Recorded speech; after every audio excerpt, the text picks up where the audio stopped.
మొలలోతు. ఈరోజు చాలామంది ఆత్మీయ స్థితి చీలమండల లోతు, మోకాల లోతు, మొలలోతుతో సంతృప్తి చెందుతున్నారు.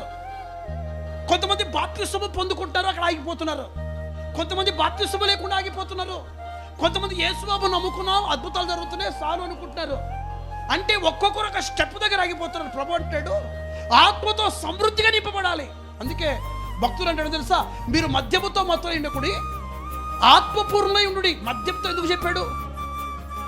ఆత్మను మద్యంతో ఎందుకు పోల్చాడంటే గమనించండి. మద్యం తాగేటోడు ఏం చెప్తాడు తెలుసా, రాత్రిలే పగలే, ఎప్పుడు లేకడమే, ఫుడ్ మీద ఉండదు, వైన్ షాప్ మీద ఉంటుంది, తినాలని ఉండదు, తాగాలని ఉంటుంది, ఎవరితో మాట్లాడి ఉండదు, లెగిసినా కూర్చున్నా పడుకుని బాగా తాగేటోళ్ళకి అది అర్థమవుతుంది. చచ్చిపోతే తాగుతాడు, పుడితే తాగుతాడు, సత్య తాగుతాడు, పెళ్ళైతే తాగుతాడు, పెళ్లి విడాకులు పోతే తాగుతాడు, కుటుంబం బాగుంటే తాగుతాడు, కుటుంబం పాడైపోతే తాగుతాడు. తాగేటోడికి ఒకటే సొడ్డు, బాగున్న తాగుతాడు, బాగాలేకపోయిన తాగుడు. ఎప్పటికీ ఏంటంటే తాగుడు. నేను తాగేటోళ్ళని విమర్శించడానికి చెప్పట్లేదు, తాగుడే. ఎందుకు దాంతో పోల్చాడు తెలుసా? తాగేవాడికి డబ్బు ఉంటే కాళ్ళు ఎక్కడికి పరిగెడతాయి, మందు షాప్, బార్ షాప్ పరిగెడతాయి. వాళ్ళు ఎలాగైతే మత్తులుగా ఉన్నారో వారు పదే ధ్యాస ఎక్కడికి వెళ్ళిపోతుంది? మద్యముతో కదా మీరు మత్తులు కొడితే, మద్యముతో మీరు మత్తులుగా ఉంటుందంటే దుర్వ్యాపారం అనే ఒక మాట విన్నాం. ఎక్కడ విన్నాం? ఇంతవరకు చదువుతున్నప్పుడు దుర్వ్యాపారం విన్నాం.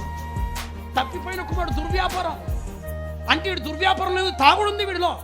ఇక్కడ దుర్వ్యాపారం చెప్తారు కదా. మద్యపానం ఏం చేస్తుంది తెలుసు? మద్యముతో మత్తులు అక్కడ దుర్వ్యాపారం కలదు.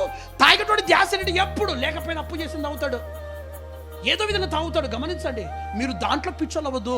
ఆత్మ ఎలా ఉండదు తెలుసా? లెగిసినట్టే తాగాలని ఎలా అనిపిస్తుందో, మీరు లెగిసినట్టే దేవుడు ఆత్మతో నింపబడాలి. ఏం చేస్తున్నా, ఏ కష్టం వచ్చినా, బాధ వచ్చినా, ప్రతి క్షణం నీ జీవితంలో తెలుసా ఆత్మ పూర్ణంగా ఉండాలి. మద్యము కోసం వాళ్ళు ఎలా పరిగెడతారో అంతకంటే ఎక్కువగా నీవు ఆత్మతో నింపబడడానికి పరిగెత్తాలి. దాంతో పోల్చడానికి కారణం అది మద్యముతో కాదు. పాడైపోతుందని తెలుసు, కుటుంబాలు పాడైపోతుందని తెలుసు, అయినా వాడు తాగుతారు. గమనించండి, ఎంతమందికి నా మాట్లాడుతూ పోతారు, అయినా తాగుతారు. కానీ ఈరోజు నేను చెప్తామని తెలుసా, దాంతో కాదు, ఆత్మతో నింపబడండి. అది కుటుంబాలు బాగు చేస్తుంది, జీవితాన్ని బాగు చేస్తుంది. నింపబడండి, ఆత్మపూర్ణంగా మార్చబడండి. ఆత్మపూర్ణంగా మార్చబడితే శరీర క్రియలు జీవితంలో జరగవు, పాపం నీ దగ్గరికి రాదు, అపవిత్రం దగ్గరికి రాదు.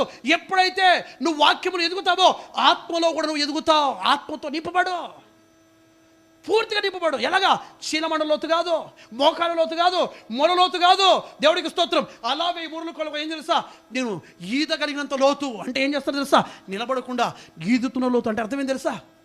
ఆత్మలో తేలియాడే అనుభవం. శ్రమ వచ్చినా, బాధ వచ్చినా, ఇరుకు వచ్చినా, రోగం వచ్చినా, కన్నీరు వచ్చినా, నా దేవుడు ఆత్మగల దేవుడు, ఆయన అభిషేకం నా తల మీద ఉంది, ఆయన మహిమ నా తల మీద ఉంది, ఆయన ప్రభావం నా తల మీద ఉంది. శత్రువు చంపడానికి వచ్చే పర్లేదు, చచ్చిపోయిన చచ్చిపోతుంది తప్ప ఆత్మలో నిలిచి ఉంటాను.